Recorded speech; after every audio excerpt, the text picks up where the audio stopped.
بسم اللہ الرحمن الرحیم۔ السلام علیکم میرے پاکستانیوں، میں آپ سب کے محبت، خلوص اور بے تحاشا دعاؤں کے لیے دل سے مشکور ہوں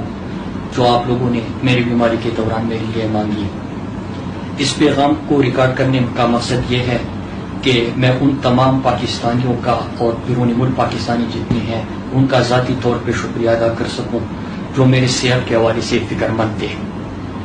اور میں آپ تمام دوستوں کو یقین دلانا چاہتا ہوں کہ جو امیدیں آپ لوگوں نے تحریک انصاف سے اور مجھ سے وابستہ رکھی ہے، انشاءاللہ میں وعدہ کرتا ہوں کہ میری پوری کوشش ہوگی کہ اس پہ پورا اتر سکوں۔ اور آپ لوگوں کی ان دعاؤں اور محبت نے میرا یقین اور پختہ کر دیا ہے کہ جو آپ لوگوں نے عمران خان اور تحریک انصاف سے امیدیں وابستہ کی ہوئی ہے، اور آپ کو عمران خان اور تحریک انصاف میں خواب دکھائی دیتا ہے، انشاءاللہ ہم سب مل کر